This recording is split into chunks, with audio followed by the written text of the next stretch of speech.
You are underwater. You don't know how you got here, but you are. The water is cold, black. You can feel it pressing in around you. You open your eyes and the stinging sensation as the salty deep connects with your fragile lenses is joined by fear. You only see the abyss, dark, foreboding, eternal. Your inner ears adjust and you realize that you are upside down. Panic takes you when you attempt to turn yourself, right yourself. Your vision changes. You see light, pale and shimmering above you, but the air turns stale in your lungs and they burn. You struggle upwards to the surface. You can see it, the light growing larger and larger. You can barely take the pain. Then you break through.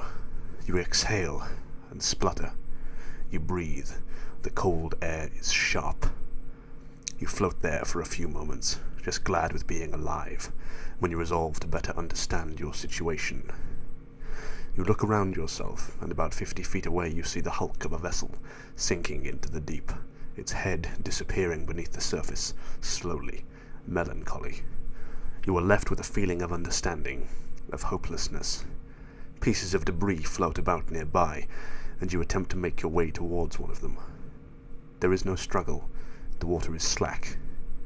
You make it to one of the derelict artifacts.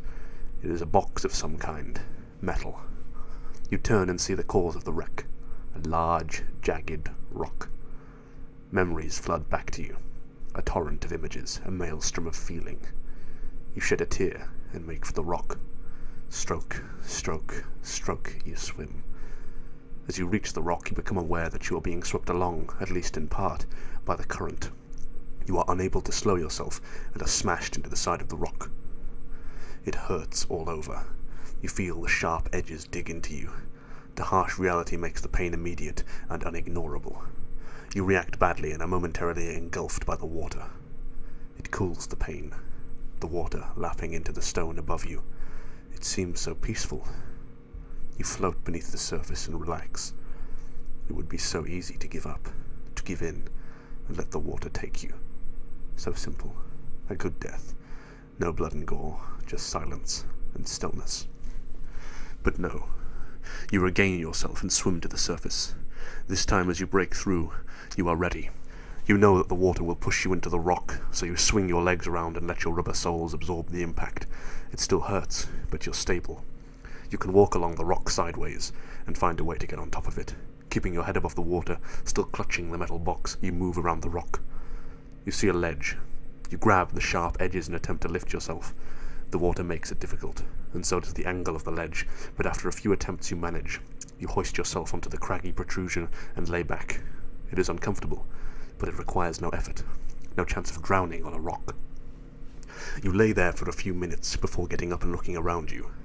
There are other rocks, smaller than the one you now inhabit, poking out of the blue. You look down to the metal box and choose to get it open. It's locked, you notice, but that won't stop you. Not now. It feels heavier now, no longer in the water. It has some weight to it. You grab the container and smash it against the side of the rock. The thing opens with a satisfying crunch. You peel away the remains from around the opening and look inside. There is a canister, a mask of some kind, and a diving watch. You take out the watch first and look at it. It has a small compass in the upper right-hand corner. You put the watch on and check your bearing. You know from the direction the boat had been facing when it struck the rock that you have been traveling northwest. You think back to the journey. How long had it been? Not long. An hour, maybe. You reach into the box and pull out the canister. That is what weighed so much. It is small, metal, grey. You find that it is attached to the mask. Scuba equipment for diving. You look to the ocean, considering. It may be your only option. As you pull the mask out of the box, you see a knife behind it, short and serrated, a hunting knife of some sort. You take the knife as well and place it on the ground next to you. You sit and think, glancing back and forth from the equipment to the sea and back again. You don't know how long the air supply will last, but it could be enough, you think. And even if it isn't, you tell yourself, you can swim on the surface the rest of the way. You close your eyes and think of home, of safety, and you know you can make it. Hastily you attach the mask to your face, then stop, Better to put water on the inside first, you think. You've seen them do that on the Discovery Channel. You head over to the edge and dip the lenses beneath the water, then back up again, like you're baptizing them. Then place them back over your eyes and mouth. You tighten the strap to fit your head and look for some way to attach the canister to yourself. You decide to place it beneath your waistband. The connecting tube more than reaches. There is room enough to move. You look out into the panoramic blue, and then down at the watch. You were heading northwest, so back to the mainland should be southeast. You aim yourself in that general direction, and make your way to the rock's edge, knife in hand. You sit, your back facing the direction you wish to travel in. You attempt to prepare yourself, then you fall, backwards. The cold water hits your back, and you nearly stab yourself with the knife in shock. There is a terrifying moment when you realize that the canister may be empty, or may contain something other than air, like a deadly neurotoxin. You begin to panic, you hyperventilate, and then begin to calm as you notice that you have not actually died yet. You close your eyes tight and reopen them. You look around you. With the goggles, you can now see clearly underwater. It seems endless, the murky deep, a slight green shade. You see no fish, but looking to the left you witness the carcass of the sunken vessel that you arrived in, bubbles billowing from a hole in the hull. You think of the other passengers, but quickly dismiss the thought. No time for solemnity, time for action. You turn towards your intended destination and begin to swim. You swim and swim. You keep swimming. It's not difficult, you think, until you notice the current. You are being pushed back. You see as you look below and spy the ocean floor. You check your location by marking your proximity to a fixed point, a large grey stone. As you attempt to make your way forward, you see yourself edging closer to it, then being pushed further back without feeling the movement. Discouraged, you turn and see a sight that makes your stomach drop. The ship is only 50 feet or so from your current position, despite your having travelled for quite some time. You are saddened by the futility of your efforts, and in your depression choose a new path. You decide to turn back, go with the current, past the rocks and further out. After all, you tell yourself, you are headed in the ship to more land, and the current may give you enough of a boost to make it before your air supply runs out. Air supply. You realize that you've already wasted part of it going the wrong way, so you will not waste more time, and make for the rocks, and head into more open ocean. You notice the difference immediately. While it had not felt like a struggle to move against the water, it feels effortless to move with it, like you were born to swim. You head past the sunken boat and into the abyss. The darkness of this place is choking, encroaching. You feel engulfed by it, consumed by it. It presses in around you, cold and dark. But you keep swimming. Yes, you keep swimming. Suddenly, out of the corner of your eye, you see a shadow in the darkness, a silver sentinel, silent, swimming, cutting sword-like through the water. You let go of your panic, however, as it comes into full view. It's a fish about 3 inches long, shining in the deep. You smile, and the fish is joined by many of its brethren. They swarm about you, and the sight moves you with its beauty. You twist around inside the vortex of the fish, and sit to watch the beautiful dance. The fish soon leave, however, and your stomach drops as you realize that you no longer face the direction that you were once headed in, turned around as you were by the display. Panic takes you, your pupils dilate and you begin to cry. What can you do? You stop, close your eyes and think. Think. You are following the current.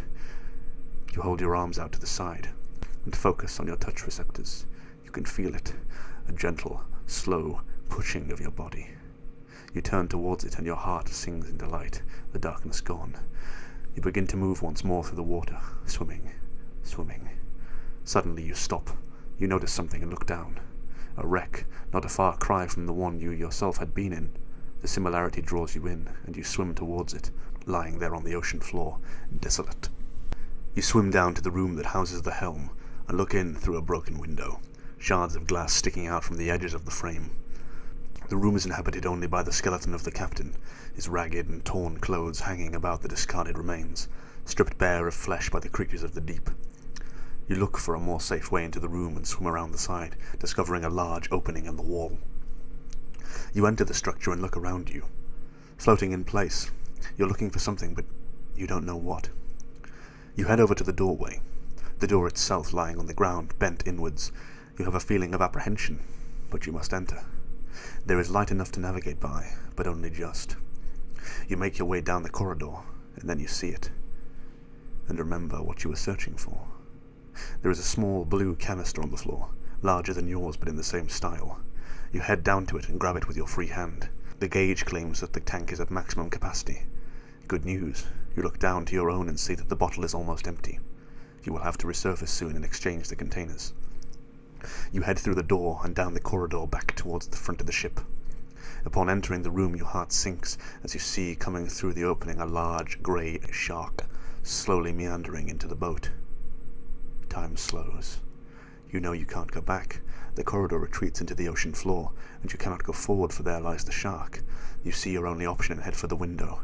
The shark moves towards you as you swim frantically for the aperture. It opens its mouth wide, and in your panic you flail wildly, smashing the blue canister into the creature's nose, using the bottle as a makeshift mace. Discouraged, it swims past you and begins to circle around. Seeing your chance, you swim as fast as you can through the hole, praying that you do not cut yourself on the jagged shards that remain. Your prayers, however, go unheeded. You snag your arm on one of the protrusions and you begin to bleed. Reacting to the sudden pain, you drop the blue canister and clutch at the wound. The cut is small, but the pain is almost unbearable when coupled with the fear of what pursues you. You see the shark leave the hole and begin to turn towards you. You read somewhere that a shark will not attack downwards, only prey on those on the same level or above them. Knowing it's your only hope, you begin to swim downwards, down to the base of the ship and the hoped safety of the ocean floor. You look up, your eyes closed, and wait a few seconds. You feel no jaws, no teeth. You open your eyes and watch the group. Not a lone shark now, but a group of 5 as they circle above you. You blink in disbelief, but your terror is real. The danger is real. You can see the trickle of blood rising from your arm. It's slowing, but you fear it. You fear the attraction it could bring to the perfect pinnacle of evolution, killing machines that now lay in wait above you. You look around you for the little blue canister, but you cannot locate it. It is nowhere to be found. You check the air supply again. The needle has moved into the red section marked emergency. You have to reach the surface. You have to, or you'll suffocate and drown. You can't reach the surface, or the sharks will tear you limb from limb. You know, however, that death is inevitable if you stay. But if you leave, there is a chance, however slim, that you might not be pursued. You brace yourself, grip the knife tightly, and begin to swim across the ocean floor, away from the sharks. You get about 20 feet away from them when you notice a flashing below you. A light on the canister blinks red at you, mocking you. It's now or never. You start to swim upwards, as quick as you feel able to without drawing attention to yourself. You begin to cry. You know that you cannot make it. You are about level with them now. You turn to the right and see one break away from the others and come straight towards you like a torpedo. The speed of the thing terrifies you. 20 feet, 15 feet, 10 feet, 5 feet. You scramble downwards. You clench your eyes shut and hold the knife above your head. You feel a jerking as your body is carried a few feet across by the weight of the beast as it impales itself on your knife.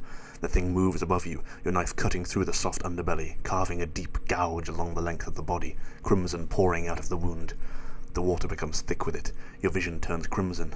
All you see is red. You hover for a few moments, paralyzed in fear, waiting for one of the others to strike from the shadows and devour your flesh. But no such undertaking occurs. The red begins to disperse, and you see the enormous fish swimming off into the distance, discouraged by their comrades' demise. You smile and cry with relief, then remember the light. Just as you do, the air stops. The hissing sound that you had become accustomed to ceases, and you're swallowed by silence.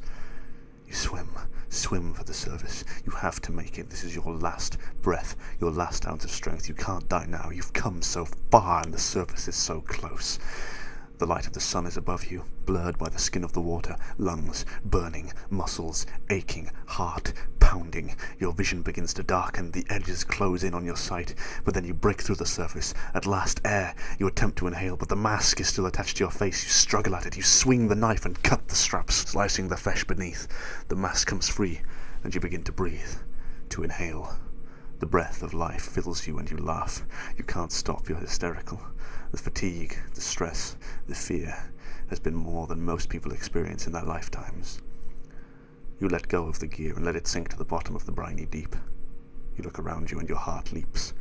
You are tired, you are cut, you are bleeding, but you can see land. You're a mile, maybe 2 miles away from the shore. The only question is, can you make it?